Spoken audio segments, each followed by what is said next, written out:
1000 kilómetros de largo, no es raro que los conflictos limítrofes hayan sido frecuentes entre ambos países. Quizás lo extraño es que estas disputas no hayan derivado en enfrentamientos armados mayores. Pero hace 21 años, y por estos mismos días, tropas, tanques, aviones y buques argentinos se aprestaban para lanzar un fulminante ataque militar contra Chile. Miles de efectivos chilenos agazapados en trincheras fronterizas esperaban el avance trasandino. Pero, curiosamente, el país, Chile, no estaba psicológicamente convulsionado y tal vez la mayoría del pueblo tenía escasa conciencia del tremendo peligro que estaban corriendo la nación y la integridad territorial. Poco se sabe de ese conflicto y por eso nuestra intención es mostrarles la dimensión que tuvo y cómo estuvimos en el borde mismo del precipicio. ¿Habrían sufrido bombardeos aéreos nuestras grandes ciudades? ¿Habría sido una guerra solo con Argentina? ¿Habría sido una guerra corta o una larga y sangrienta? ¿Habríamos perdido la guerra? ¿O habríamos derrotado a los argentinos? Algunas personas desaprensivas con la historia y con el patrimonio territorial de Chile decían el año 78 que resultaba desatinado luchar por 3 islitas australes. Pero la Picton, con 96 kilómetros cuadrados, la Lennox, con 144 kilómetros cuadrados, y la Nueva, con 103 kilómetros cuadrados, no son precisamente islitas. Tienen un indudable valor estratégico y un potencial económico significativo. El siguiente reportaje muestra uno de los años claves y más tensos en la historia contemporánea de Chile.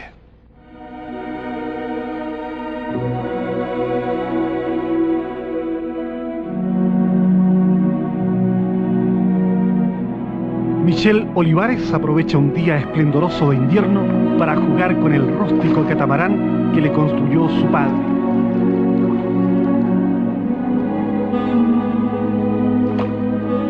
Es el único niño que vive en Nueva, isla del extremo austral de Chile, ubicada a 2.600 kilómetros de Santiago y a 4.650 kilómetros de Arica.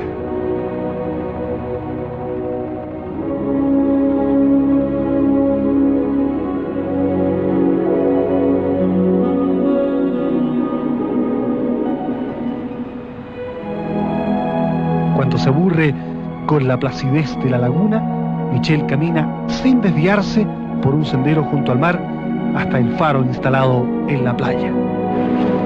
Mientras a lo lejos pastan los caballos salvajes, Michelle se desplaza despreocupadamente, aunque tiene buen cuidado de no apartarse de la senda playera. Es un chico listo y sabe leer.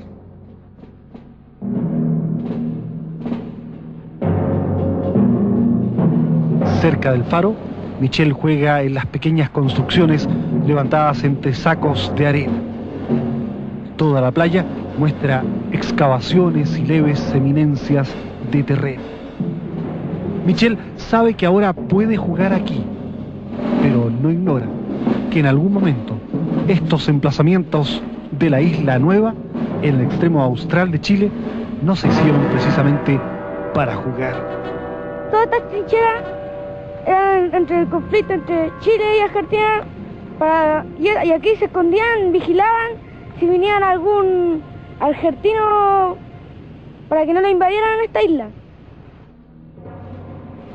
En estas trincheras, cavadas y habilitadas hace 20 años, los infantes de marina chilenos esperaban rechazar un desembarco de tropas argentinas resuelto por el gobierno trasandino a fines del año 1978, el año que vivimos en peligro, el año en que pudo haberse producido la guerra más sangrienta de la historia de los países latinoamericanos.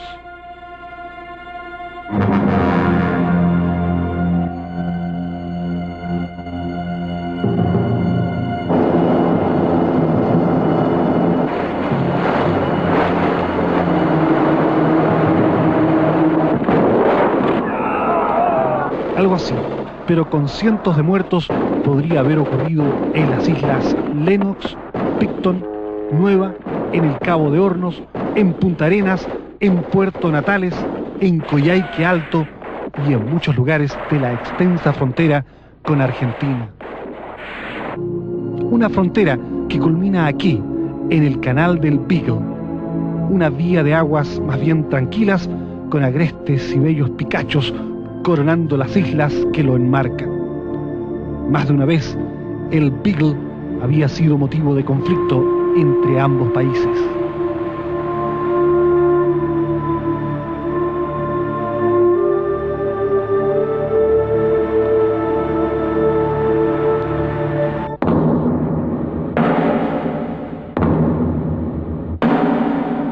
En 1958, los argentinos instalaron un faro en el islote Snipe, ubicado en un sector reconocidamente chileno del canal Beagle. Corrían vientos de guerra. El presidente de la República, Carlos Ibáñez del Campo, ordenó entonces a la escuadra chilena marchar en pie de guerra para sacar incluso por la fuerza a los argentinos. Eso no fue necesario, pues los efectivos trasandinos se retiraron, evitando una confrontación mayor. Por entonces, participó en la escuadra como segundo comandante del patrullero Lientur, el joven oficial Hernán Cubillos. Es primera vez que yo como marino estaba entrenado para eso. Sentí la sensación de guerra. Y llegamos una tarde, dispuestos a enfrentarnos con los cañones listos, al islote Snipe. Y hacía 6 horas que el destructor argentino, creo que era el San Juan, había abandonado la zona. Bajamos a tierra, destruimos la baliza y esperamos, y se paró el tema ahí.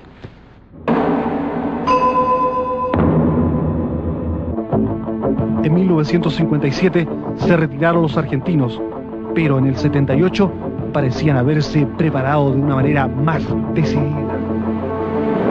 Como nunca antes en el siglo XX, Chile estuvo entonces al borde de una guerra total con sus vecinos. Ese conflicto, que podría haberse extendido a otros países del cono sudamericano, comenzó a gestarse cuando en 1977 la reina de Gran Bretaña entregó el laudo arbitral que ratificaba la soberanía chilena de las islas Lennox, Picton y Nueva, fijando una línea equidistante de soberanía en el propio Beagle.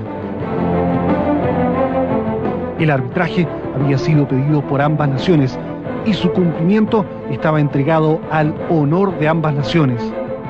Pero Argentina no estaba preocupada del honor en ese momento, y los jefes castrenses que dirigían el país recibieron la decisión arbitral con disgusto. Consideraban que la posesión de las islas favorecía el acceso chileno al Océano Atlántico y su proyección afectaba los supuestos derechos argentinos sobre la Antártida.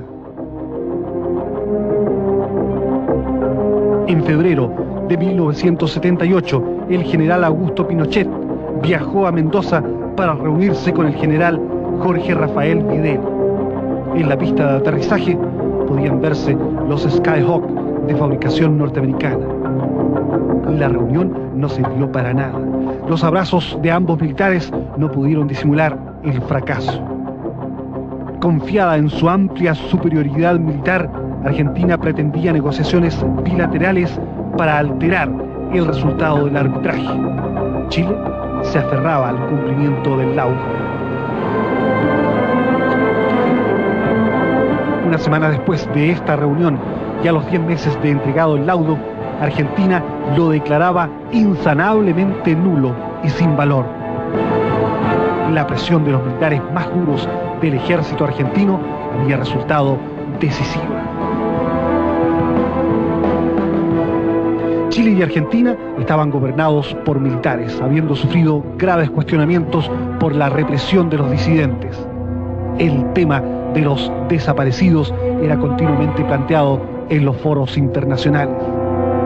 En Argentina se vivía el apogeo de la denominada Guerra Sucia, que implicó la eliminación masiva de miles de opositores. En Chile, la Iglesia Católica encabezaba la crítica frente a la violación de los derechos humanos. Las relaciones internacionales chilenas se veían afectadas por la implicación de los servicios de seguridad en el asesinato del ex canciller Orlando Letelier, y Estados Unidos exigía el enjuiciamiento de los responsables.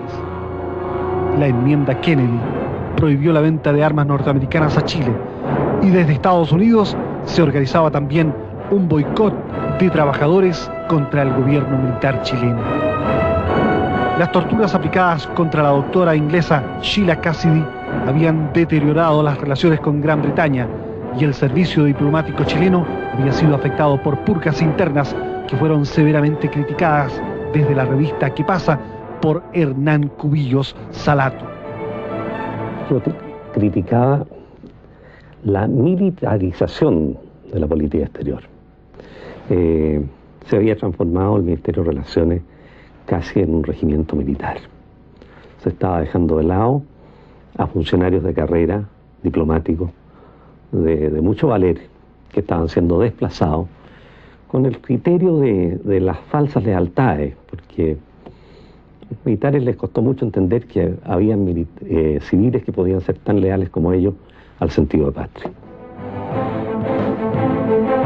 Cubillos juró como ministro de Relaciones Exteriores el 20 de abril de 1978. Cubillos comenzó por llamar a diplomáticos civiles de peso y conocimiento, incluidas personas como Enrique Bernstein, José Miguel Barros, Francisco Rego, Pedro Daza y Santiago Benadaba, gente que antes había aparecido como sospechosa de disidencias frente al gobierno militar. Nuestra misión, discutida, definida al nivel de Junta de Gobierno, Presidente de la República, en todos los sectores, era: teníamos que hacer cumplir a Argentina el laudo de Su Majestad Británica. Si era necesario negociar con Argentina, había que hacerlo, pero sin entregar un centímetro de tierra. Mientras Cubillos movía sus piezas en el terreno internacional, tratando de mejorar las relaciones con Estados Unidos, las grandes potencias y especialmente con el Vaticano, que aparecía como un socio importante en las gestiones de paz, el gobierno del general Pinochet trataba de acelerar los preparativos militares frente a una Argentina militarmente muy poderosa. En 1974 hubo una extraordinaria tensión prebélica en la frontera con Bolivia y Perú. El ejército minó entonces sectores limítrofes estratégicos.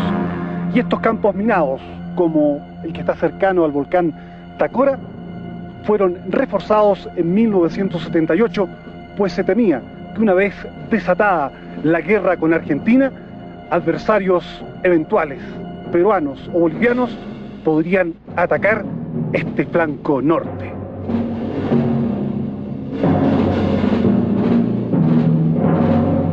Más de una víctima han provocado estos campos minados en el norte grande, pero la siembra de minas resultaba fundamental en la estrategia defensiva del país. Una hipótesis de guerra tradicionalmente manejada por los militares chilenos es denominada HB3, Hipótesis Vecinal 3, y con ella se identifica la eventualidad de una guerra simultánea en 3 frentes, con Argentina, Perú y Bolivia. La breve luna de miel, iniciada con el abrazo de charaña entre los generales Pinochet de Chile y Banzer de Bolivia, terminó cuando el país altiplánico rompió relaciones con Chile. El canje de territorios que había permitido una salida marítima a Bolivia quedaba descartado por la oposición peruana. Según estudiosos del tema, una guerra que involucrara a 3 países contra Chile podría rápidamente evolucionar con la participación de Ecuador y Brasil. Existe una posibilidad de escalamiento regional importante en que también, ¿no es cierto?, Ecuador aproveche una situación coyuntural en la frontera sur de Perú y hubiera recuperado territorios amazónicos que le fueron invadidos el año 42. Entonces, en términos teóricos, efectivamente es posible. Lamentablemente las crisis van escalando y de repente salen de cualquier control. Nosotros siempre consideramos también de que un conflicto con Argentina tenía grandes posibilidades de extenderse hacia Perú y Bolivia. Yo creo que todos tenemos claro de que nuestras fuerzas difícilmente alcanzaban para luchar con Argentina. Una intervención de los otros dos países, de los cuales Perú se había armado fuertemente bajo los gobiernos de Velasco Alvarado, especialmente, y de Morales después, presidente. Nosotros habría sido difícil resistir eso. En una eventual guerra con Argentina, Chile tenía muchas desventajas, principalmente lo que se denomina falta de profundidad estratégica, por tener un territorio muy estrecho que no permite grandes movimientos de retaguardia. En pocos minutos, los aviones de combate argentinos pueden alcanzar desde sus bases fronterizas las ciudades importantes de Chile. Argentina más que duplica la población chilena. Su territorio es 4 veces más grande y su producto geográfico bruto era casi 4 veces el chileno. La solución estratégica argentina era una invasión directa a las islas del Canal Beagle, Picton, Nueva y Lennox, y a la zona cercana a Puerto Williams, a través de un desembarco anfibio. Y por otro lado, la amenaza con fuerzas territoriales a través de toda nuestra extensa frontera y sus pasos a través de la cordillera. La estrategia argentina podría haber continuado lo que se llama cortando el país en dos, es decir, con una invasión por alguno de nuestros pasos fronterizos. Pudiera haber sido zonas bajas, por ejemplo, Temuco, Valdivia, Puerto Montt. Según Santos, la macroestrategia chilena habría consultado lo que se denomina con un lenguaje boxeril un gancho de izquierda, es decir, el uso de los fuertes contingentes chilenos instalados en el norte para penetrar en territorio argentino. La situación era bastante compleja para Chile en el norte, lo que nos obligó a mantener tropas ahí, pero esas tropas podrían haber tenido un empleo dual a través de un gancho de izquierda conocido, ¿no es cierto?, en el norte argentino, de modo de producir un canje posterior de terrenos que nosotros pudiéramos hipotéticamente haber perdido en el sur. La comparación de los efectivos militares favorecía en 1978 ampliamente a los argentinos, pues disponían de unos 135.000 efectivos frente a 80.000 chilenos. La superioridad en tanques y artillería era considerable. Por entonces se dijo que estaban fichados unos 500.000 reservistas argentinos. En el Teatro de Operaciones Australes estaba a cargo de la 5ª División del Ejército el general Nilo Fladi, quien aceleradamente alistaba a sus tropas en posiciones para enfrentar los embates argentinos. La verdad que siempre se ha dicho y mirado así en números, es como que se teme, ¿no es cierto?, que los argentinos hayan sido tan superiores a nosotros en un área determinada. Pero no hay que olvidarse que ellos están montando una ofensiva en territorio desconocido. Nosotros estamos haciendo una defensa en territorio propio, organizado. Cada metro está organizado. La distancia de tiro está controlada. Así que una ofensiva no es tan fácil. Ahora, el espíritu que anima o que animaba a los argentinos en ese entonces, de acuerdo con la información, y el espíritu que animaba a los oficiales y a la tropa chilena era muy distinto. Al otro lado, tenían ataúdes listos para recibirlos, ataúdes, eso lo cuenta la prensa, para recibir a los argentinos una vez que llegaran los muertos. Acá nunca se pensó en los muertos, sino que sencillamente en la victoria. Con 200 aviones de combate, la Fuerza Aérea Argentina más que duplicaba a la chilena. La situación de la FACH era extremadamente delicada y precaria, y pareció agravarse aún más con las continuas desinteligencias que enfrentaban al general Gustavo Lee con los otros miembros de la Junta Militar. En definitiva, se dispuso el reemplazo del general Lee. Solidarizando con Lee, otros 17 generales renunciaron a la FACH. Asumió el mando institucional el general Fernando Matei Aubry. Nosotros siempre trabajamos sobre la base de que nadie es irreemplazable. nos entrenamos desde un comienzo, de que si uno cae o uno es el próximo llena el puesto.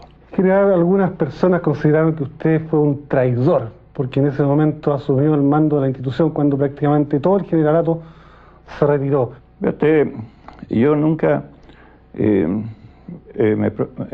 me preocupa demasiado lo que otros piensen de mí.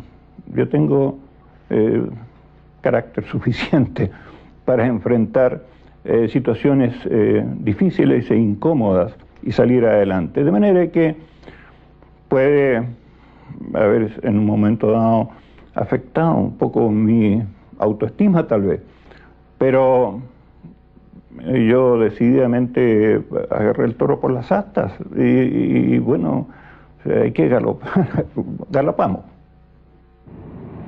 En la Cancillería, el cambio de Lee fue recibido con satisfacción.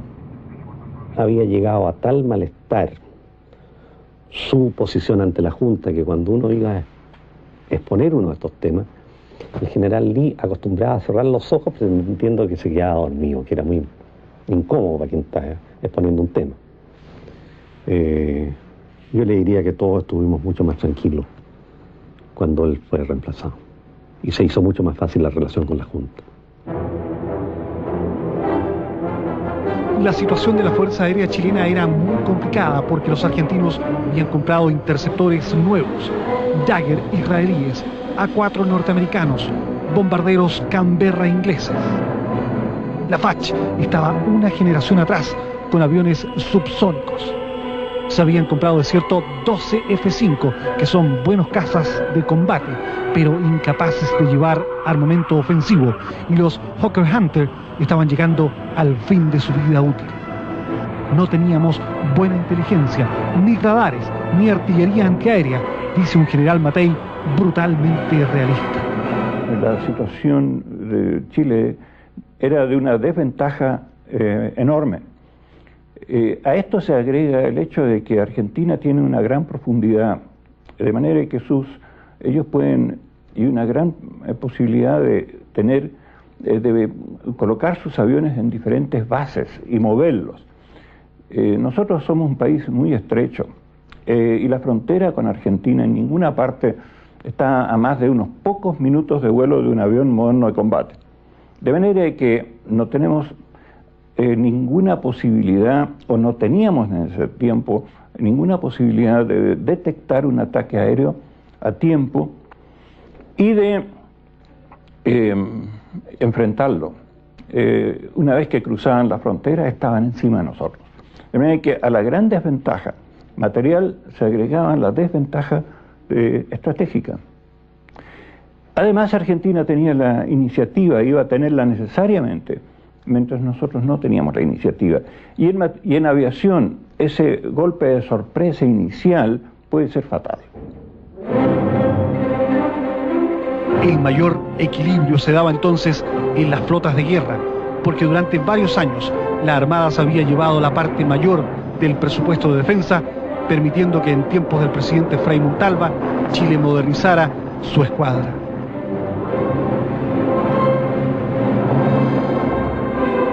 Con esa inversión histórica, ¿no es cierto?, los fragatas y submarinos que habían sido comprados en el último tiempo del periodo Frei Padre, el actual Lynch, Condell, los submarinos O'Brien y Hyatt, fueron parte fundamental de la disuasión austral a esa guerra.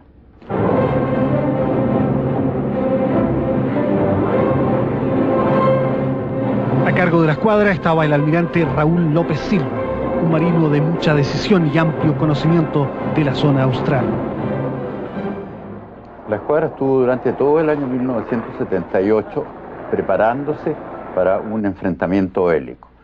Al recibir yo la escuadra de parte del almirante Merino, cuando me fui a presentar a él y a decirle que había recibido la escuadra, me dijo: quiero que este año, el año 78, que va a ser un año difícil en nuestras relaciones internacionales, preparen la escuadra para la guerra. Así que dedícate a eso. En base a eso también me dio la munición, el petróleo y la gente suficiente para dotar adecuadamente los buques, para tener la movilidad que necesitaba para entrenarme y para tener la munición para follar a la gente.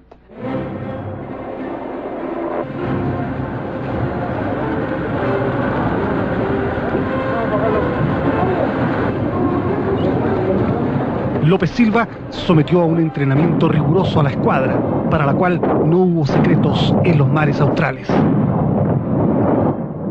En los intrincados fiordos del fragmentado litoral sureño se habilitaron variados fondeaderos secretos. La situación de la escuadra chilena era ciertamente mejor que la de la flota de mar argentina, que no tenía buenos puertos abrigados en las costas australes. El poder naval es el producto de fuerza por posición, es decir, uno tiene que tener buques buenos, poderosos, pero también tiene que tener bases que le den soporte a esos buques y a las tripulaciones que en ellos navegan. Chile, gracias a su geografía, tiene una zona austral con mucha capacidad de dar soporte a través de todos sus canales, esconder y darle apoyo logístico a sus buques. No hacia Argentina. Argentina, la base más cercana, más o menos base, digamos, es la isla de los Estados, pero realmente no tienen ningún soporte importante ahí. Ushuaia no es usable en tipo de conflicto, pues está encerrado dentro de un canal y no tiene por dónde meter un buque en términos de que es destruido desde costa inmediatamente. Quizás una diferencia a favor de Argentina era esta: el portaaviones 25 de Mayo, que transportaba a 15 aviones y que podía desequilibrar en su favor una acción naval. Sin embargo, el borrascoso mar de Drake hacía que la operación de un portaaviones fuera particularmente dificultosa, especialmente el despegue y aterrizaje de aviones. Tenía 8 aviones modernos de combate con los cuales podía amagar la escuadra, pero las condiciones de mar en el sur requieren de un entrenamiento de dotaciones en mal tiempo, en mar bastante agitada, y el despegar de un portaaviones, a pesar del entrenamiento que pudieran haber tenido en condiciones de muy mal tiempo, se hace prácticamente imposible. Los preparativos para la guerra avanzaban mientras en la Cancillería proseguían los esfuerzos para buscar un entendimiento que evitara el conflicto. El canciller Cubillos debió desalentar al general Pinochet de proseguir gestiones paralelas a las efectuadas por el Ministerio de Relaciones Exteriores. Algunos cedieron a esa tentación y nos crearon varios problemas, como fue la reunión de Mendoza en enero del 77, que después se compuso un poco con el acta de Puerto Montt, la reunión de Puerto Montt, pero yo le diría que hasta el final yo tuve esa lucha, el mantener esto en el cauce de la Cancillería, que por lo demás era la voluntad del presidente, contra la tentación que le venía a los militares de arreglar el problema entre militares. Esa es una realidad que no puedo desconocer. Algunas de estas gestiones paralelas fueron efectuadas por el ex jefe de la DINA, Manuel Contreras, quien incluso viajó a Buenos Aires para juntarse con el jefe de la inteligencia argentina. Contreras ha dicho que él contribuyó a evitar la guerra. Esa es una total mentira, basada en la acción de vías paralelas un poco antes que yo asumiera como ministro. Efectivamente, él, entusiasmado con estas vías paralelas, según lo que yo sé, porque, como digo, no estaba en el ministerio, hizo un viaje a Argentina a juntarse con su par de inteligencia allá, y en el fondo provocaron la reunión de Mendoza, tratando de llevar a nuestro gobierno a una solución política, a una discusión política del tema, que era fatal para nosotros. Él, basado en esas gestiones, creo que dice que arregló el problema, pero esto estamos hablando de enero del 78 y el problema vino a resolverse en enero del 79, cuando ya el general Contreras no estaba ni siquiera en la DINA. Pero qué esfuerzos hubo en ese sentido, y que el general Contreras fue parte de ello y perjudicó mucho la labor de la Cancillería, es un hecho. ¿Usted logró eliminar completamente su influencia sobre el gobierno? Bueno, afortunadamente cuando yo asumí, ya Contreras no era director de la CNI. Yo no conozco al general Contreras ni socialmente, afortunadamente. El presidente Pinochet se reunió con el presidente Jorge Rafael Videla en Puerto Montt para intentar enrielar nuevamente una solución al conflicto. Titubeó al comienzo en la reunión de Mendoza, volvió al cauce en la reunión de Puerto Montt con un discurso importante que molestó mucho a los argentinos, y después se pronunció por la solución vía la Cancillería. El objetivo nacional que debía defenderse a toda costa, según el ex canciller Cubillos, era hacer cumplir el laudo arbitral sin entregar ni un centímetro de tierra, al tiempo que se procuraba mantener buenas relaciones con el Perú, meta que finalmente se consiguió. La situación de Chile era bastante tranquila, aunque perduraban las divisiones políticas generadas por el golpe militar del 73. Nunca se creó un ambiente alarmista. En Buenos Aires, en cambio, habían comenzado ejercicios de oscurecimiento y los transportes de tropas se hacían con aspavientos.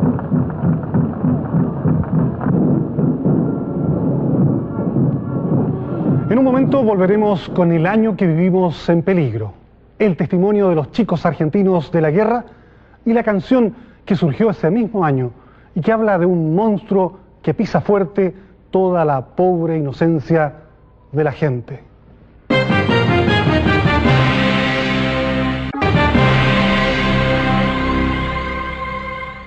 En Buenos Aires, en cambio, habían comenzado ejercicios de oscurecimiento y los transportes de tropas se hacían con aspavientos.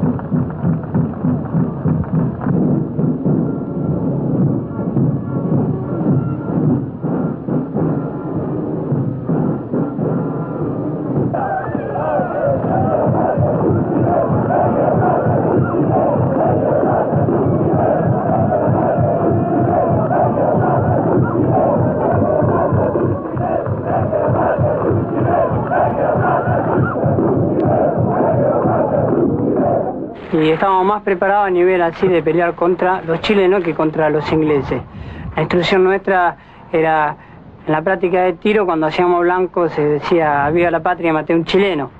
Y al terminar el servicio militar, por mi parte tuve la convocación para ir a defender contra los ingleses, nada que ver. Claro, yo lo mismo, yo estaba justamente en instrucción y me acuerdo que estaba en la instrucción, vamos a decir, la parte caliente, ¿no? De la instrucción, y bueno, era lo mismo, matar chileno, y el enemigo era el chileno, y siempre enfocado a los chilenos. Y de pronto, la casualidad de la guerra, y bueno, contra los ingleses, olvidaron a los chilenos.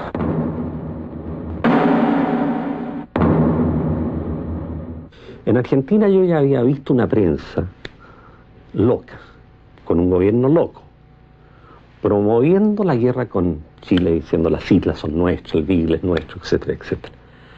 Al punto que esa actitud de la prensa había condicionado la opinión pública y el gobierno argentino tenía poca flexibilidad para moverse dentro de un ambiente que ya le había creado su propia prensa.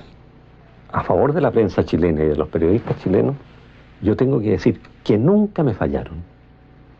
Yo logré que la prensa se comportara de una forma excelente sin un decreto de censura. Nada más que porque ellos sentían la responsabilidad patriótica que había en lo que estábamos haciendo. Aquí no hubo despedida de soldados en las estaciones donde las argentinas vendían sus joyas, hacían loterías para tener plata para los soldados. No, aquí hubo un traslado quieto en las noches, a través de la DECO, la AN y todo, de nuestras fuerzas a la zona. No queríamos estar descuidados tampoco. Un verdadero puente aéreo fue establecido a través de aerolíneas nacionales, mediante el cual se transportaron tropas y pertrechos al sur.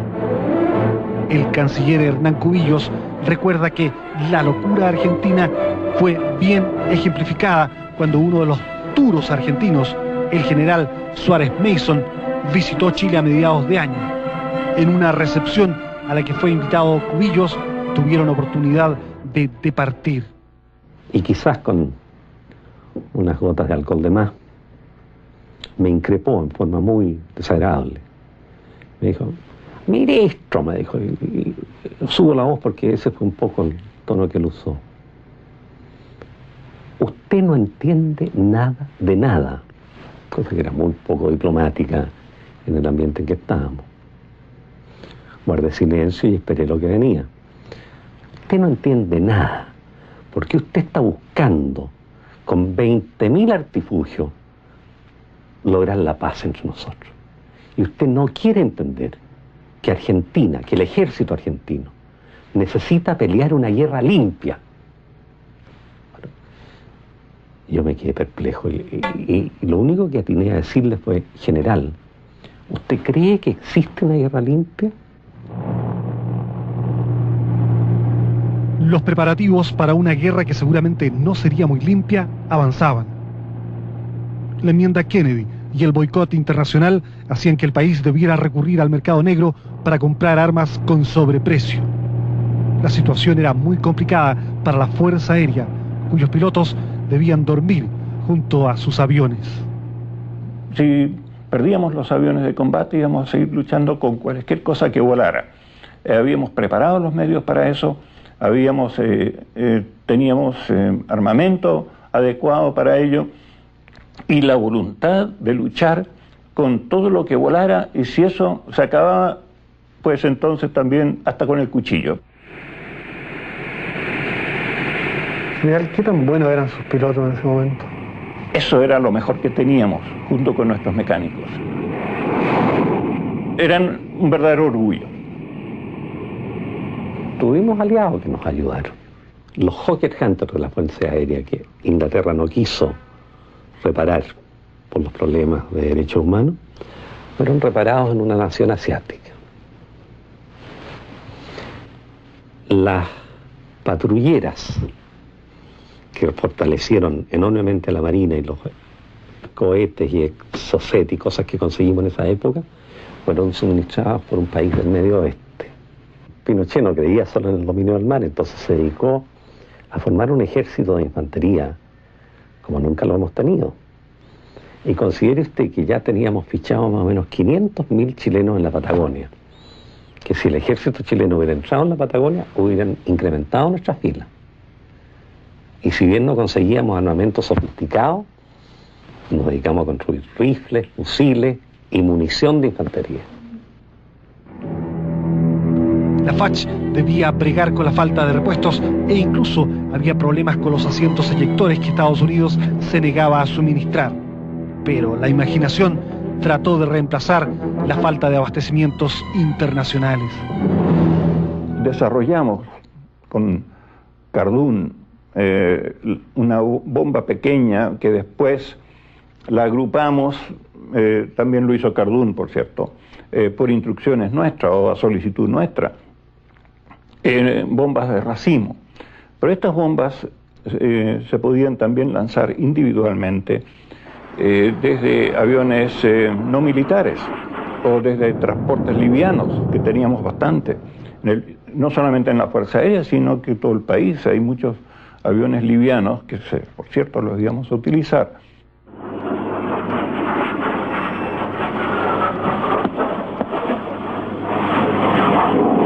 El ingeniero y empresario Carlos Cardún no solo desarrolló bombas para la atribulada Fuerza Aérea chilena, sino también minas antitanques y otros ingenios destinados a potenciar el arsenal defensivo del ejército. Nosotros sabíamos que en el mar podíamos ganar cualquier guerra. La Fuerza Aérea estaba débil. El ejército se preparaba, bajo instrucciones del general Pinochet, para una larga guerra de infantería, que al final también hubiéramos ganado. Yo nunca negocié pensando que si tenía que ir a una guerra la perdía. Mario Kempes gave them the lead.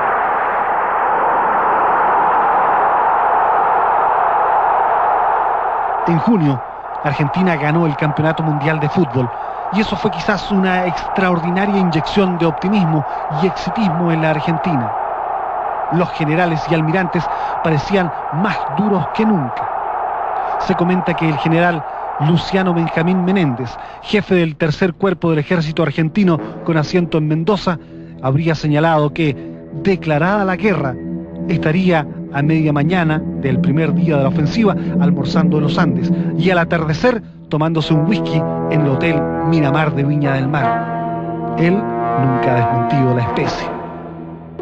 En Chile, el ambiente era de tranquilidad en torno al diferendo limítrofe, aunque no había precisamente una calma política interna. Proliferaban los atentados, y en una mina abandonada de cal, en Lonquén, fueron encontrados varios cadáveres de simpatizantes de la Unidad Popular ejecutados después del 11 de septiembre. Pese a sus diferencias con el régimen castrense, el jefe de la oposición de entonces, el expresidente Frei Montalva, expresó públicamente su posición en torno al tema del Beagle. Había un conflicto interno importante con sectores del país. Yo recuerdo que en esa época el presidente Frei Montalva hizo declaraciones apoyando la posición del gobierno de Chile, lo cual era extraordinariamente importante, porque la oposición de la época no tenía ningún vínculo, ninguna relación, y eran críticas absolutas y totales hacia el gobierno militar. Pero fue un gesto patriótico del presidente Frei Montalva, que en ese momento hizo deponer las grandes diferencias políticas que había, y sin renunciar a ellas, dio su apoyo a la gestión que el gobierno de Chile estaba llevando a cabo. El 6 de agosto murió en Roma el Papa Paulo VI, con quien el canciller Cubillos esperaba encontrarse para pedirle una gestión que aliviara la tensión creada con Argentina. La elección del nuevo Papa, Juan Pablo I, significó nuevos esfuerzos del ministro chileno, y en la propia Capilla Sixtina, Cubillos, que presidió la delegación nacional a la entronización, conversó con el presidente argentino Jorge Videla. Bajo los frescos de Miguel Ángel conversé con el presidente Videla por más de una hora, notando en él una buena intención, pero claramente una incapacidad de mandar que después se hizo evidente. Cubillos esperaba reunirse pronto con Juan Pablo I, pero el Papa repentinamente murió, y solo el 16 de octubre pudo ser elegido el polaco Karol Wojtyła. El 30 de octubre, Cubillos se reúne finalmente con Juan Pablo II, quien, informado ya por representantes de las iglesias chilenas y Argentina, estaba enterado del curso de colisión que parecían tener las relaciones entre ambos países predominantemente católicos del sur de América.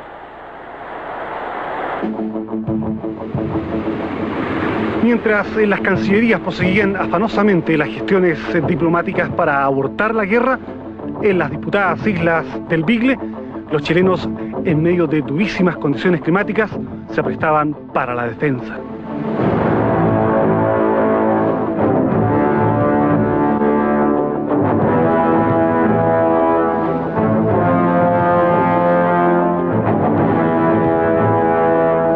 En la isla Picton, los infantes de marina habían montado un dispositivo de defensa que incluía numerosos puestos de tiro y trincheras desde las cuales se esperaba batir cualquier incursión.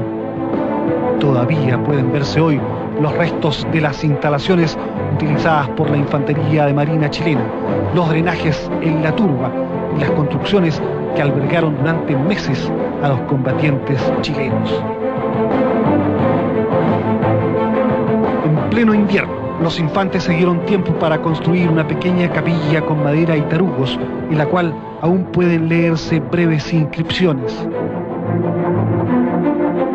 Junto a esta línea fortificada de defensa, las playas fueron sembradas con cientos de miles de minas.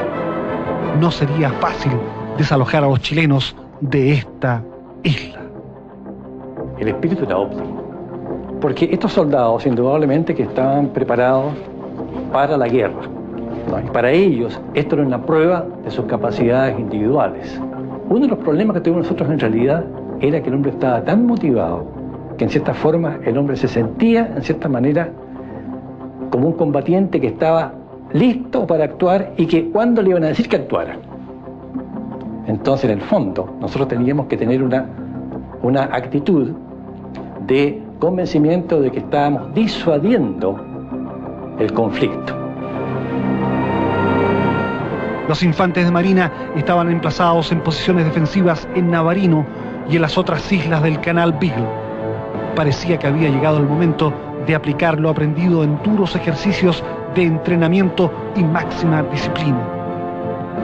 El tremendo peso de la historia militar chilena, las guerras victoriosas del pasado, las figuras míticas de O'Higgins, Prat, Eleuterio Ramírez, los jóvenes de la Concepción, ahora, al filo del siglo XXI, parecían volver a manifestarse en estos hombres destacados en el austro. ¿Usted cree que un marino, un militar, un aviador chileno va a llegar a su casa pues, diciendo me rendí? Pero además nuestro Código de Justicia Militar es muy claro. En un artículo dice, el militar que recibiere orden de mantener su puesto a toda costa, así lo hará. Pablo Wunderlich era el comandante de los infantes de marina, cuyo número ascendía a más de 4.000 en la zona austral. Sabía que las órdenes eran resistir y nunca disparar el primer tiro, pero también sabía que la infantería de marina es fundamentalmente ofensiva, más que defensiva. A eso tiende precisamente su entrenamiento, que enfatiza los asaltos contra playas y baluartes enemigos. Una vez desatadas las hostilidades, la situación básicamente defensiva podía cambiar radicalmente. En Santiago, Buenos Aires y el Vaticano se conversaban, y en las playas de la isla Navarino, no muy lejos de Puerto Williams, las baterías de costa, ahora oxidándose al sol junto al oleaje suave del mar, se aprestaban a entrar en combate. Mientras seguían construyéndose trincheras y puestos de ametralladoras, se pensaba también en los que morirían. Se accedió a un pedido que formuló el comandante de la Fuerza de Desembarco de bolsas nylon para los cadáveres, y eso tenía un destino, para los cadáveres nuestros o adversarios. Habría sido una carnicería que por suerte no se llevó a cabo.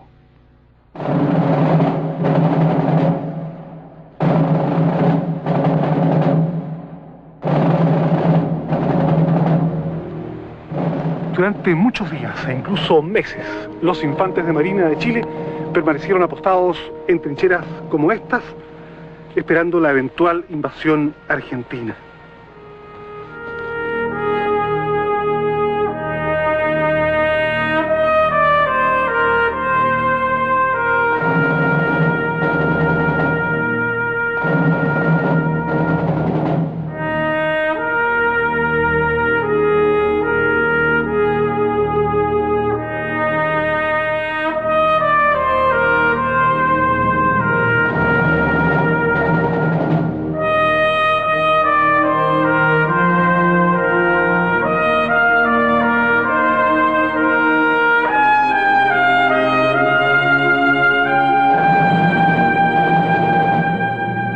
En realidad no hay ninguna orden de operaciones que diga específicamente defender.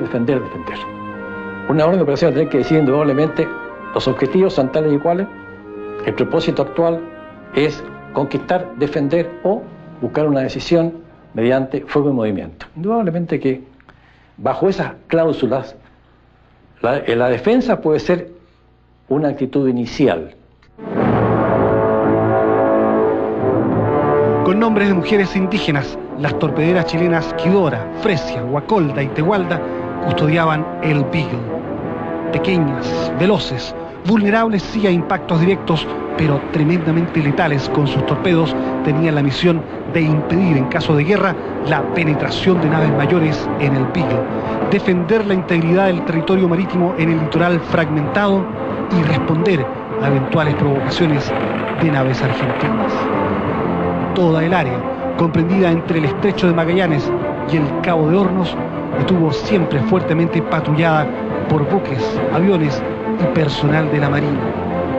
Estaban a la defensiva ciertamente, pero todo indica que declaradas las hostilidades, no solo era probable un gancho de izquierda en el extremo norte, sino también un gancho de derecha para apoderarse de Ushuaia, de toda la isla de Tierra del Fuego, de soberanía compartida entre Chile y Argentina. ¿Estaba usted preparado para tomarse Ushuaia? No puedo contestar esa pregunta. ¿Estaba usted preparado para tomarse la isla de Tierra del Fuego completa? Tampoco puedo contestar esa pregunta. ¿Estaba en condiciones de poder haberlo hecho si se lo hubieran ordenado? Sí. En una guerra se puede tomar muchas resoluciones en el momento mismo. Una buena posibilidad era tomarse la isla grande de Tierra del Fuego, sin lugar a dudas. Teníamos nosotros fuerza en Tierra del Fuego, superior a la Argentina, y una de las posibilidades era tomarnos la isla grande de Tierra del Fuego.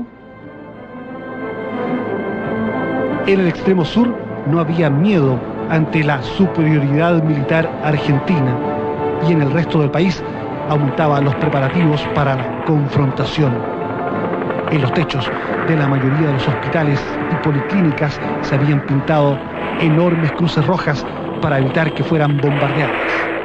Había tranquilidad, pero algunos no podían disimular las aprensiones. Hubo chilenos asustados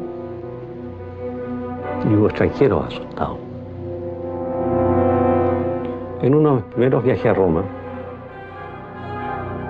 me reuní con el padre jesuita Fiorenzo Cavalli, a cargo del directorio o oficina de Chile en el Vaticano.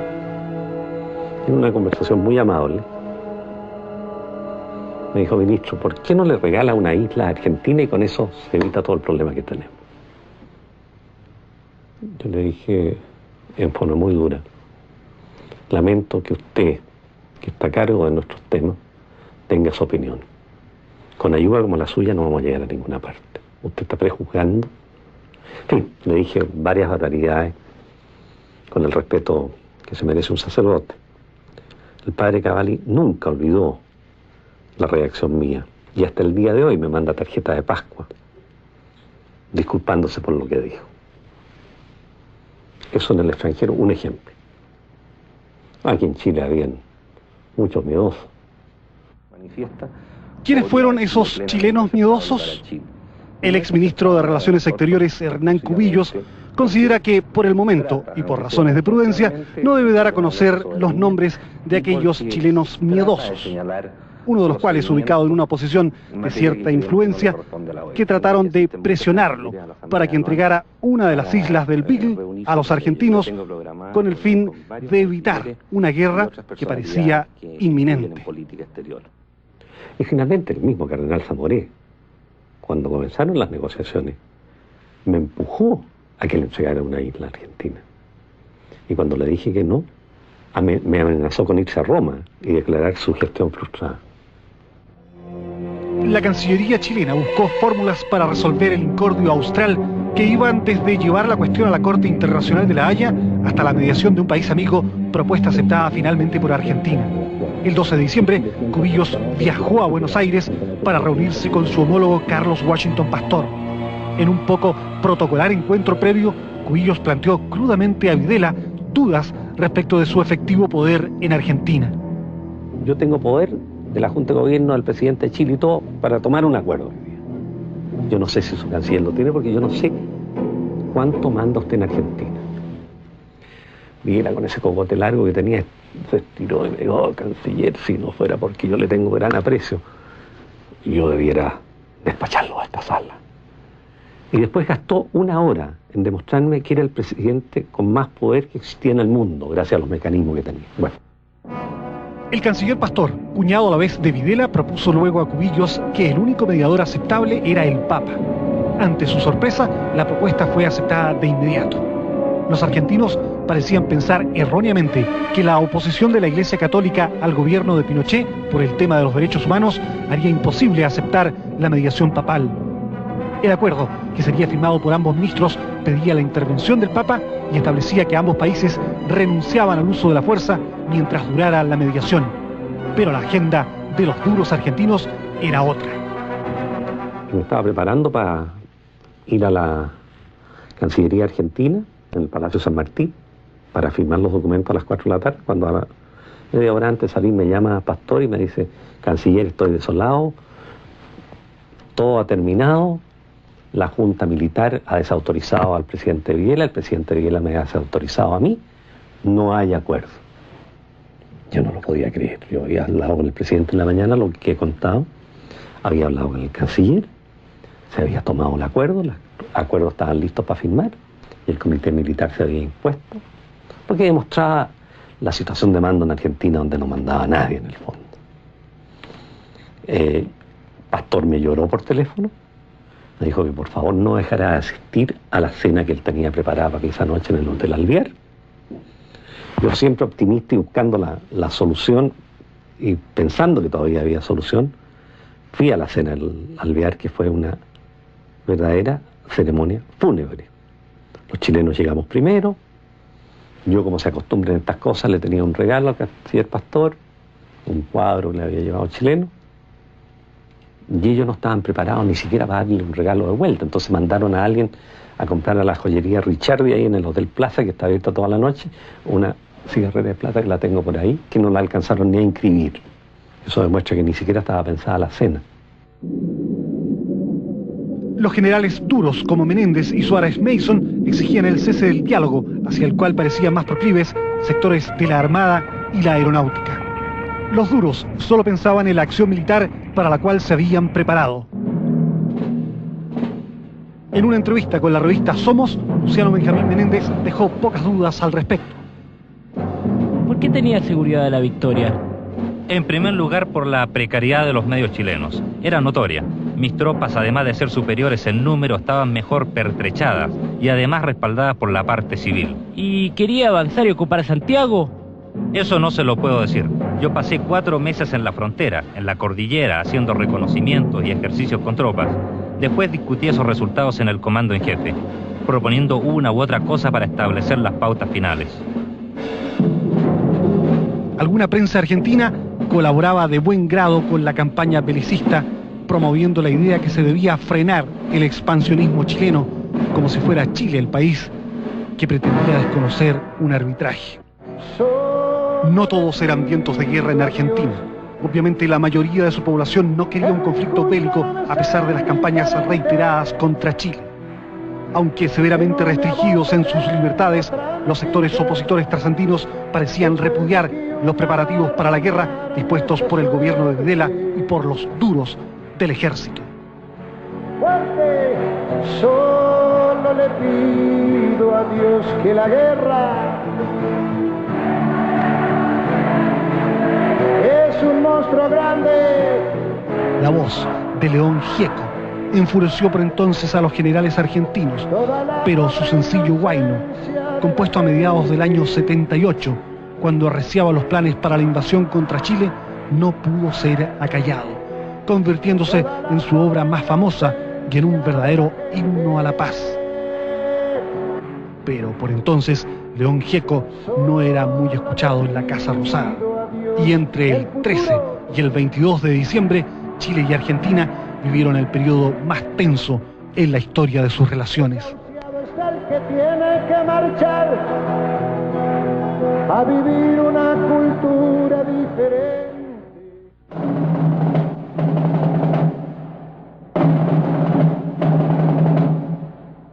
En el sur, los preparativos de defensa estaban casi completos. La construcción de trincheras a lo largo de toda la extensa frontera entre Punta Dungenes y Punta Arenas estaba terminada, y miles de soldados se apostaban en sus puestos de tiro, mientras los blindados aguardaban en la retaguardia y los cazatanques esperaban la embestida de los blindados argentinos. A lo largo de toda la frontera chileno-argentina, soldados, aviadores, marinos y carabineros se aprestaban para el combate. Quizás los primeros que iban a enfrentar los asaltos de la tropa argentina iban a ser los policías uniformados chilenos. En un instante presentaremos lo que ocurrió en los días decisivos del año 78, cuando todo el aparato militar argentino apuntado contra Chile estuvo a punto de desencadenarse en una espiral de violencia que habría devastado a dos naciones destinadas por su geografía y por su historia a ser hermanas.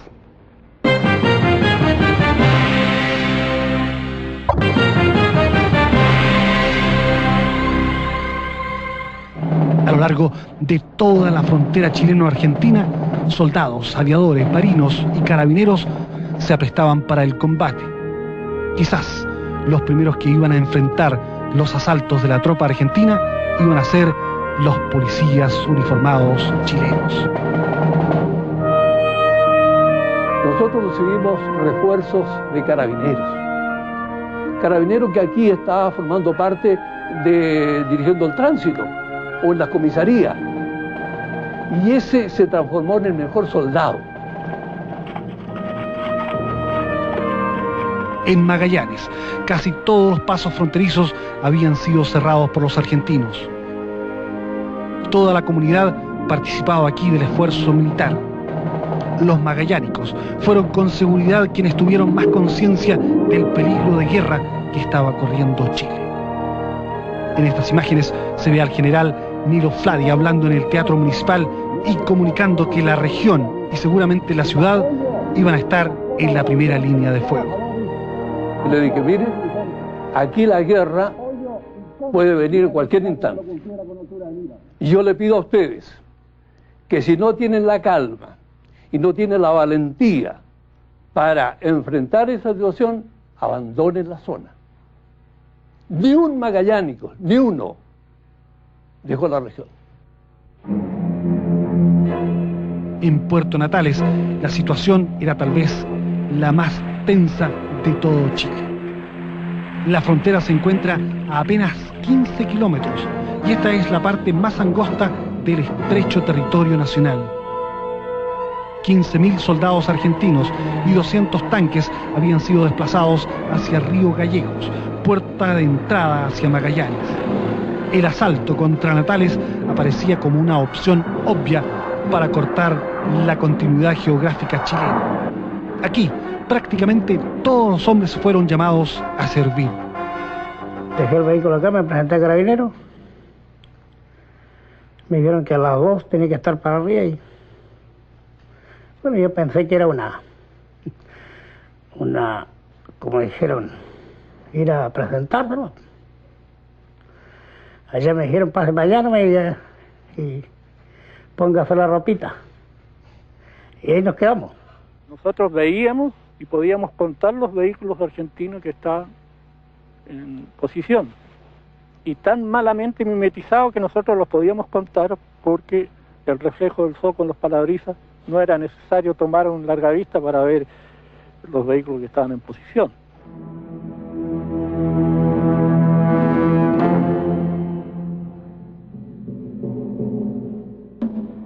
Este sector fue completamente minado por el ejército chileno para impedir la penetración de blindados y de la infantería argentina.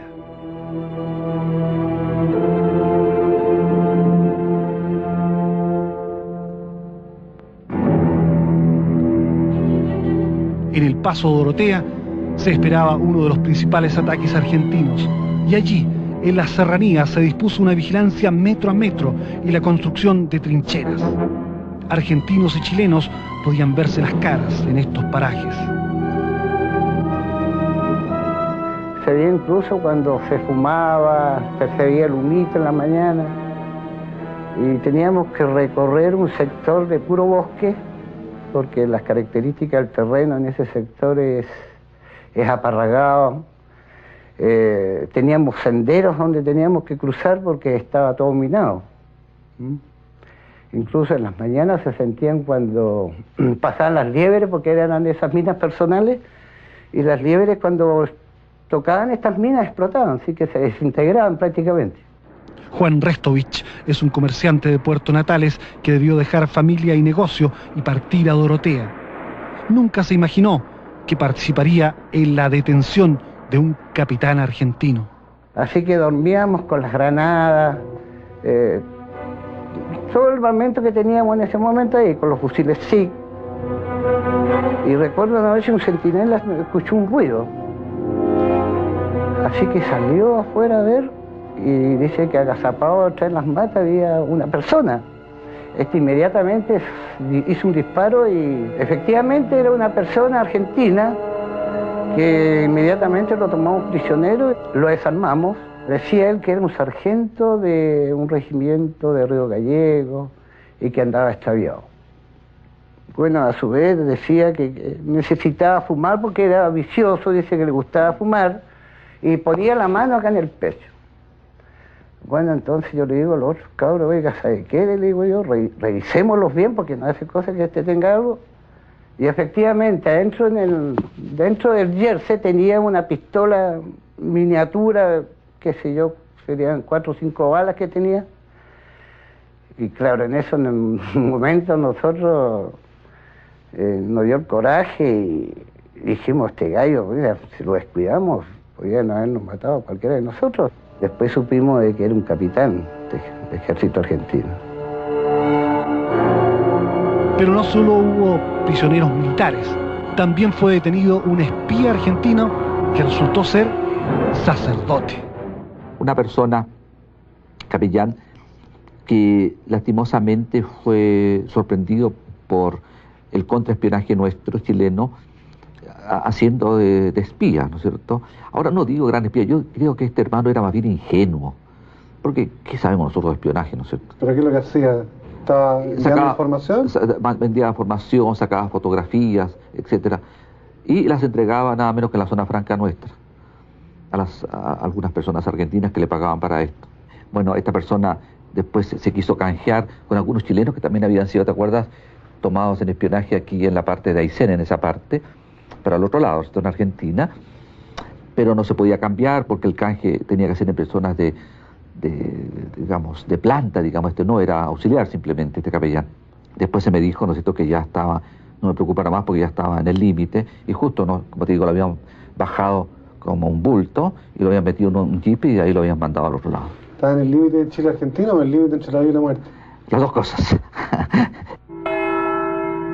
La Iglesia Católica hacía esfuerzos para detener lo que sería un enfrentamiento sangriento y fratricida entre vecinos y hermanos de religión.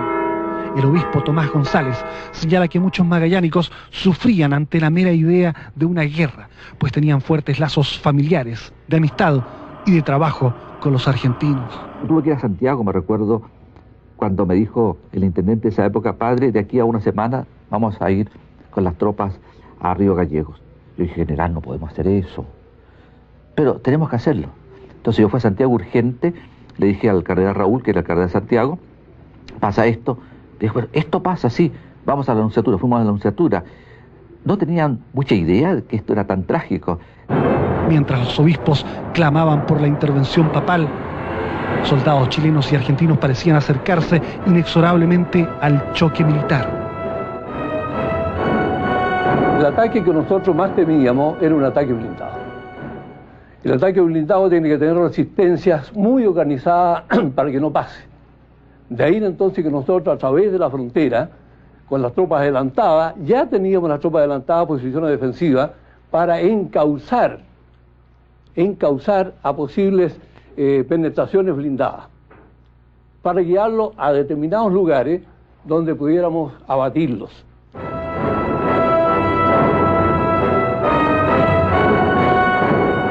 Todo indica que los argentinos tratarían de conquistar Puerto Natales y luego irrumpir hacia el estrecho de Magallanes y Punta Arenas por Morro Chico y Cabeza de Mar.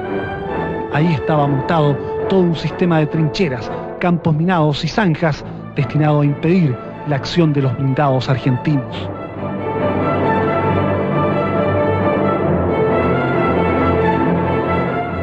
La acción nuestra tenía previsto buscar derrotar a los argentinos en forma parcial, por partes.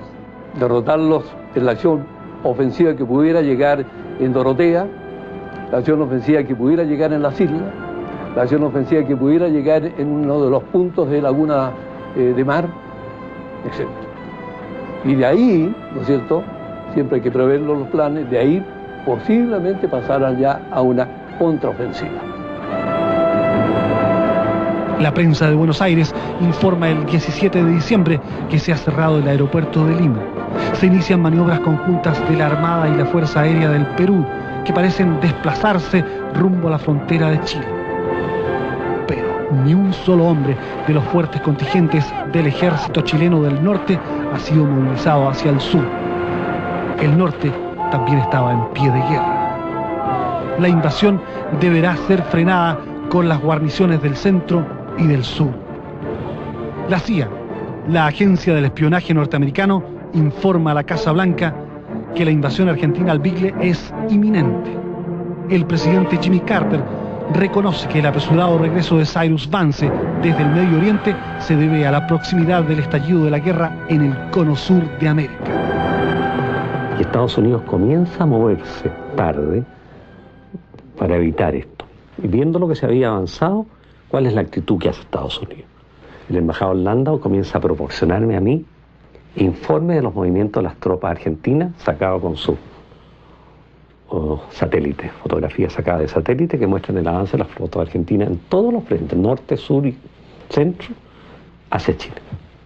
Las fotografías eran extraordinarias, uno podía contar hombre por hombre. Entonces estábamos sin ninguna ilusión de que no había guerra. Pero al mismo tiempo Estados Unidos, consciente de lo que estaba pasando y de lo tanto que ya habíamos avanzado con los papas y el Vaticano, se contacta con Casaroli, el secretario de Estado, y le manifiesta su profundo apoyo para que el Vaticano inicie una gestión de mediación. Una cosa, como digo, que me preocupaba era que no había conciencia a nivel nacional de que la situación era tan trágica. El 20 de diciembre, el gobierno chileno envía una nota al gobierno trasandino reiterando la invocación para aceptar una mediación. La nota es rechazada casi el mismo día por Argentina. Todo indica que el general Videla tiene sobre su escritorio el decreto supremo que contiene una declaración de guerra. Nosotros nos dimos cuenta que la guerra venía, que Argentina no quería un mecanismo en paz. Viene nuestra denuncia al Consejo de Seguridad de Naciones Unidas, es decir, viene una serie de una avalancha de acciones diplomáticas para ver si con ellas podíamos evitar esta locura. En Magallanes, la tensión prebélica ha llegado al máximo. En las islas del Beagle, los infantes de marina fueron reforzados una vez más y el almirante Wunderlich debió hacer una difícil decisión: enviar a su propio hijo, al sazón teniente, al mando de una compañía de 150 hombres en la isla Picton. ¿Le costó hacer esa decisión, almirante? Depende qué quiere decir usted le costó. Era su hijo, que a lo mejor lo mandaba a la muerte. Si se refiere a tiempo, fue instantáneo. Si se refiere a que tomé en cuenta la trascendencia que podía tener para mí, fue terrible.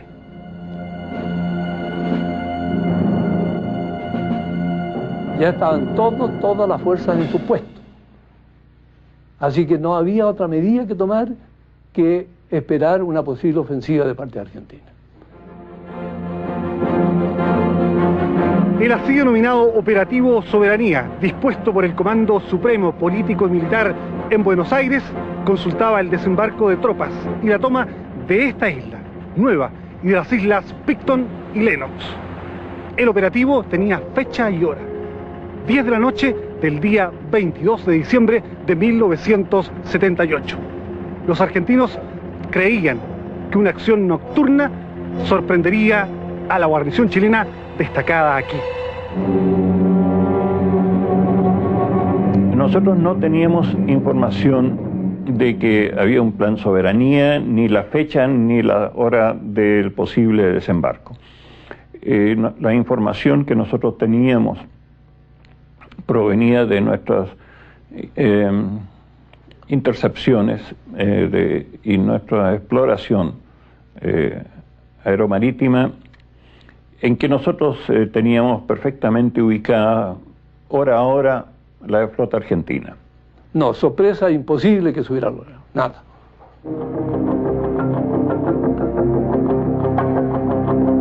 Teníamos una orden muy clara que nos dio el almirante Merino cuando nos íbamos al sur, la última vez, que ya parecía la cosa más grave, fue: ándate al sur y gana la guerra. En los mares australes, donde tempestuosamente se juntan los océanos Pacífico y Atlántico, se iban a enfrentar la flota de mar argentina, que incluía un portaaviones, el crucero Belgrano, que después sería hundido en la Guerra de las Malvinas, 4 destructores, 4 fragatas, 2 corbetas recientemente compradas a Francia y la escuadra chilena, con 3 cruceros, 4 destructores, 2 fragatas. En las cercanías y prontos para abalanzarse sobre las respectivas naves mayores, merodeaban 4 submarinos argentinos y 3 submarinos chilenos. En el canal del Beagle, las torpederas de ambos países se mostraban sus pequeños y afilados dientes. El momento más dramático fue cuando recibimos órdenes del comandante en jefe de la Armada de salir a buscar a la Armada Argentina y a la Flota de Mar Argentina y oponernos a cualquier intento de desembarco o de agresión. Me acuerdo muy bien, casi textualmente, lo que me decía el almirante Merino el día que fue de mayor tensión. Decía, prepararse para iniciar acciones de guerra al amanecer, agresión inminente, buena suerte. En Santiago, las comunicaciones que hablaban sobre masivos movimientos de tropas argentinas a todo lo largo de la frontera y los desplazamientos de la flota argentina indicaban que Argentina quería dar el primer golpe. El día clave para los movimientos militares argentinos era el 22 de diciembre. El exministro Sergio Fernández me dijo que para esa fecha ya estaban listos los nombramientos de los nuevos ministros, que serían todos civiles y que reemplazarían a los oficiales superiores que desempeñaban carteras políticas. En un instante, la fase final y más intensa de ese año que vivimos en peligro.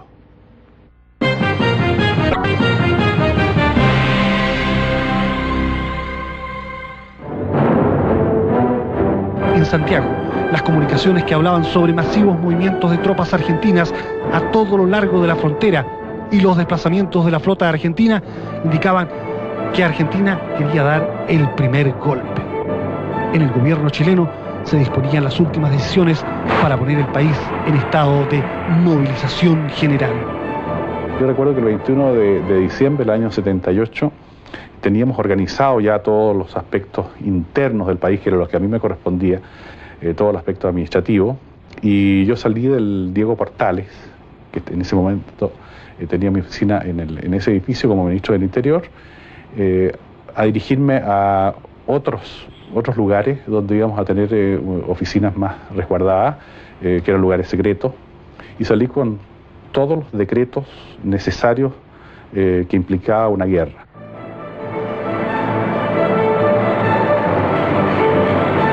Esa noche yo estaba seguro de que nosotros íbamos a estar en guerra.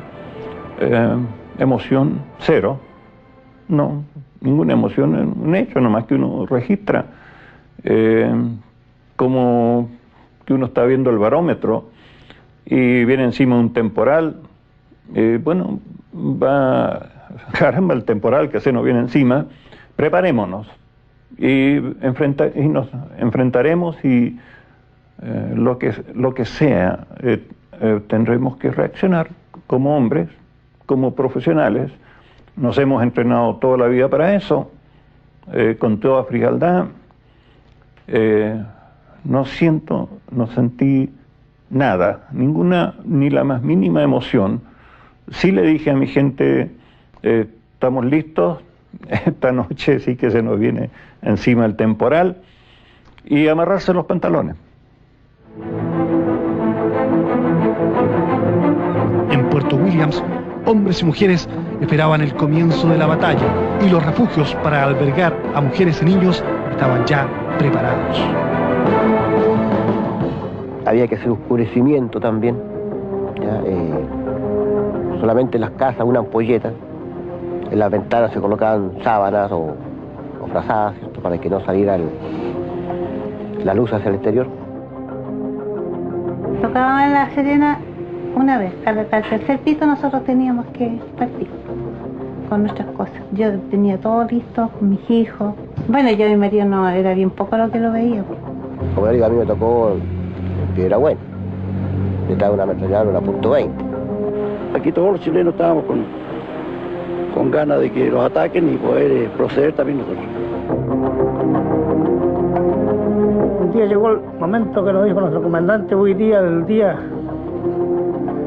que nos van a pegar, y ahí estuvimos preparados. Nos daban cigarrillos, algunos tragos fuertes también. Y me acuerdo que en las comidas parece que le ponían como algo así como un ají, algo que según dicen de que era para tener vitalidad o estar más o menos como le dijera yo, con coraje, en un caso de que había que de un conflicto teníamos que avanzar y qué sé yo, llegar hasta Gallego, hasta donde sea, pero teníamos que seguir adelante. Muchas familias chilenas se vieron abruptamente separadas cuando las fronteras fueron clausuradas por Argentina y la incertidumbre se metió en muchos hogares y en el corazón de la Patagonia chilena. Las hipótesis de guerra comenzaron a convertirse en realidad. Las flotas de ambos países abandonaron sus apostaderos secretos, la Argentina ubicada en la isla de los Estados y la chilena en el Cabo de Hornos. Cuando salimos de nuestros fondeaderos de guerra, o sea, del aprovechamiento de nuestra posición a la mar, cuando teníamos que cruzar esa barrera entre la tierra y el mar, o sea, la protección de la tierra y el mar, donde podíamos esperar peligro submarino, fue un momento de mucha tensión hasta salir del área de peligro. Y para mí como persona, el momento en que íbamos decididos a buscar a la Armada Argentina y si la encontrábamos, combatirla, era el problema de la responsabilidad que tenía de todos estos 5.000 tantos hombres que estaban bajo mi mando, de llevarlos en la forma más eficiente hacia el combate. En el personal vi un entusiasmo enorme, porque ya llevábamos tanto tiempo esperando este momento, que cuando se le comunicó que ya no se tocaba más zafarrancho de combate para ejercicio, sino que cuando sonara el gong de zafarrancho de combate significaba que teníamos al adversario al frente, dispuestos ellos a agredirnos y nosotros dispuestos a repeler toda agresión, creo que salió un grito, por lo menos en el crucero donde yo estaba, que dijeron, por fin, viva Chile.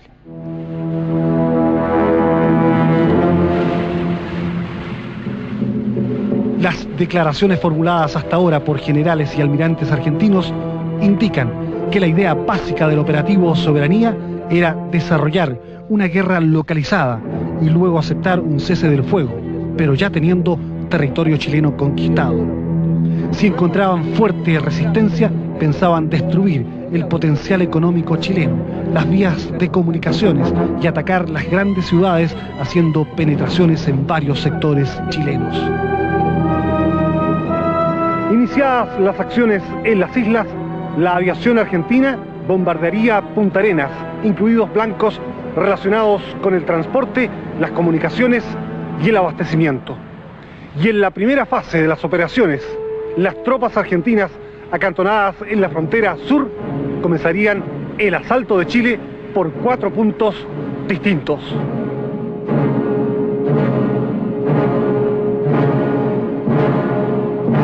Yo personalmente no pensé en el choque de blindado, ¿no es cierto? Porque primero hay que desgastarlo, destruirlos de a poco y después atacar.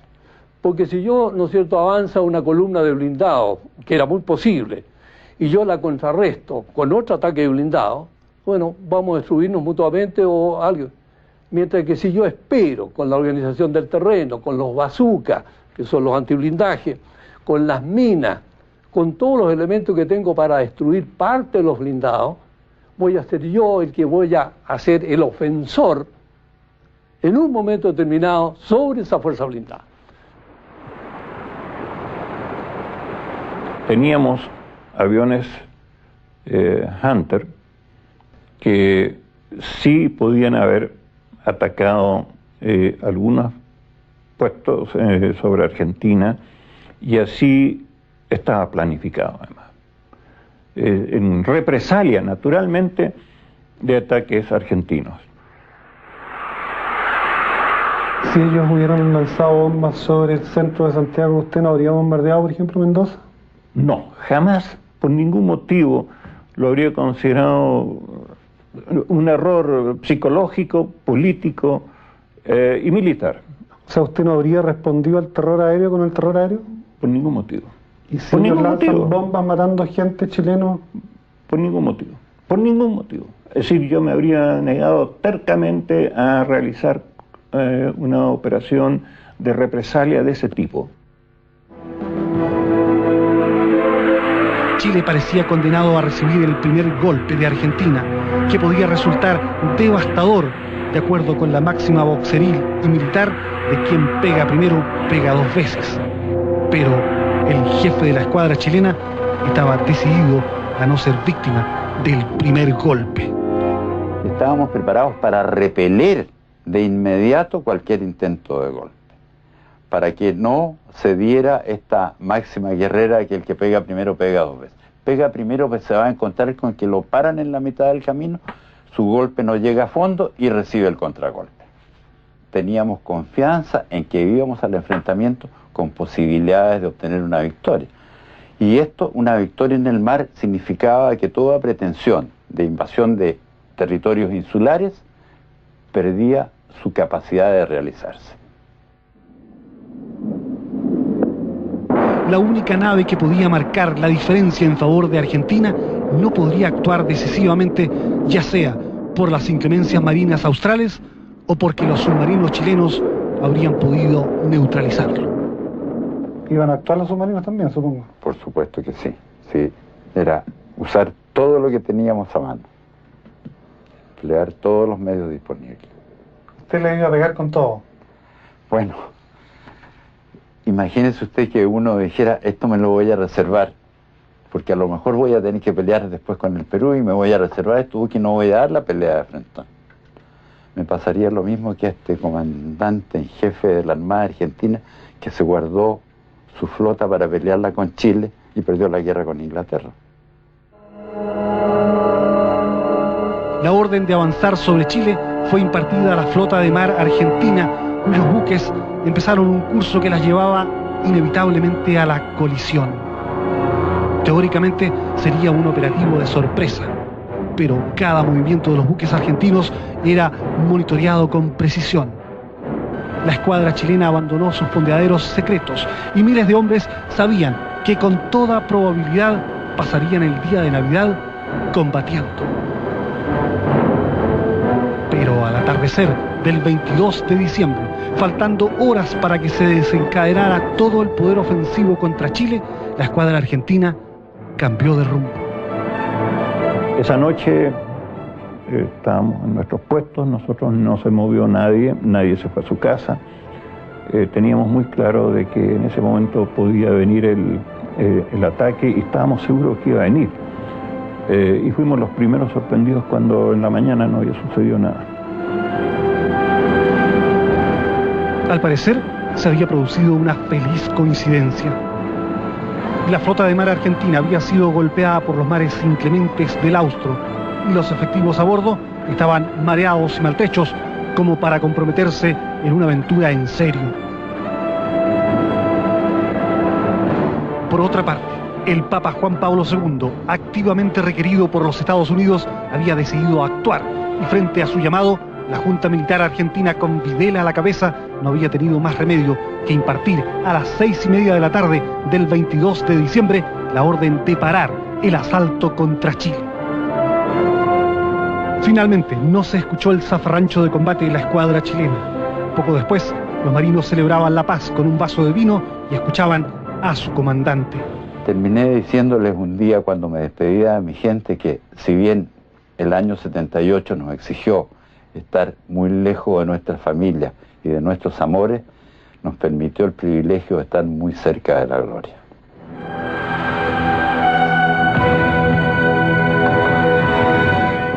El 26 de diciembre llega el cardenal Zamorea a Buenos Aires. El enviado papal inicia inmediatamente las gestiones que conducirían a un acuerdo de paz entre ambas naciones. Había comenzado la distensión con Argentina y en los efectivos chilenos que estaban dispuestos en las primeras líneas de fuego se mezclaban los sentimientos. Yo esperaba un grito de alegría que habría sido muy justificado, pero hubo silencio y lo que vi fueron caras de frustración. Como diciendo, bueno, para esto nos preparamos tanto. Pero eso es una reacción momentánea, ¿eh? Es una reacción individual. Evidentemente que No hay nada peor que la guerra. ¿Qué hubiera pasado si la escuadra argentina lanza su invasión contra las islas y si todo el dispositivo militar argentino hubiera sido activado? Es una pregunta que jamás podrá ser cabalmente respondida. Pero todo parece indicar que nuestro territorio y nuestra economía habrían sufrido fuertes impactos. El poder aéreo argentino habría infligido daños gravísimos a la infraestructura, comunicaciones y energía de Chile. Es posible imaginar que los ejércitos trasandinos hubieran penetrado en determinadas áreas chilenas.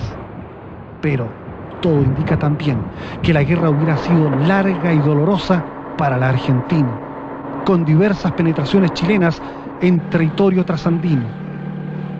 Seguramente no habría sido un conflicto localizado, sino una larga y sangrienta guerra que habría sido definida en último término por la infantería.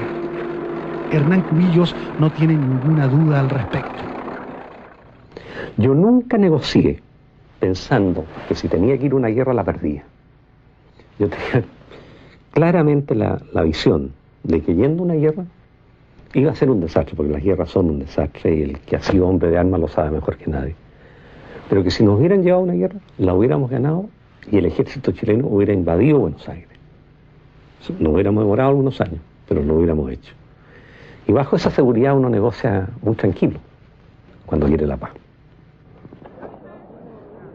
Algunos estudiosos de temas militares creen que la guerra habría sido muy prolongada y de inciertos resultados.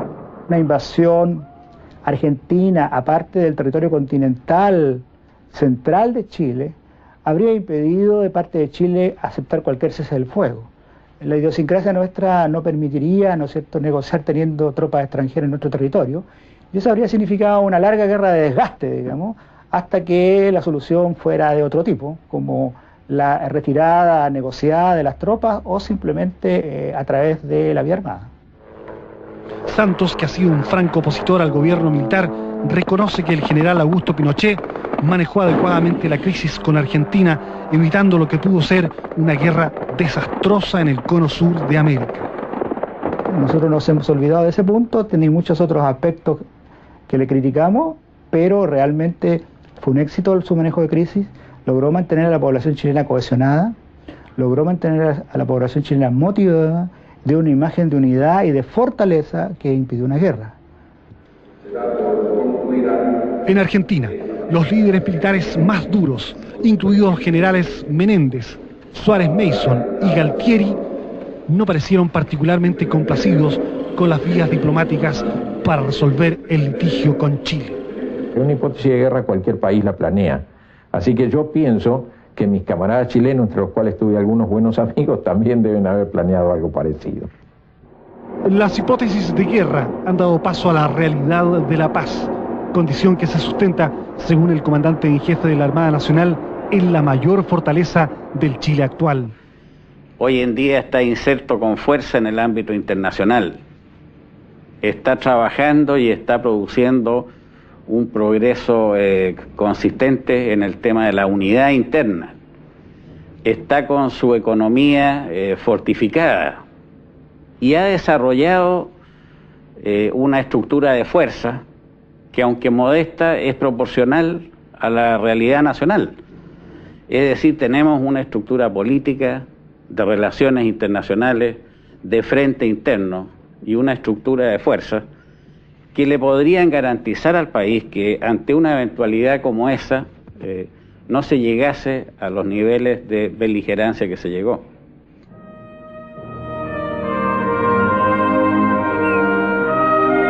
En la Isla Nueva, Michel Olivares vuelve de las viejas trincheras abandonadas junto al enorme faro.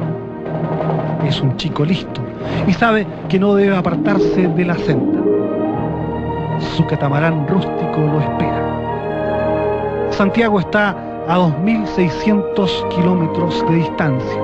Arica a 4.650 kilómetros. Buenos Aires a 3.100 kilómetros. Y la guerra queda mucho más lejos.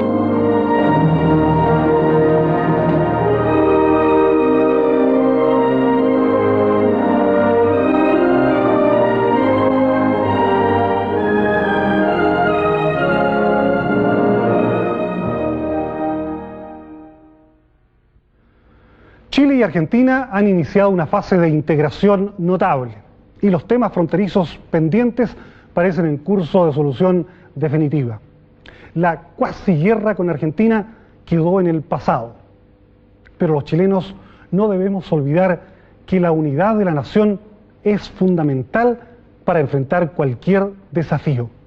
La unidad nacional no existió en ese año 78 y el país registró graves debilidades. Informe especial, los grandes temas de Chile y el mundo. Buenas noches y felices fiestas patrias.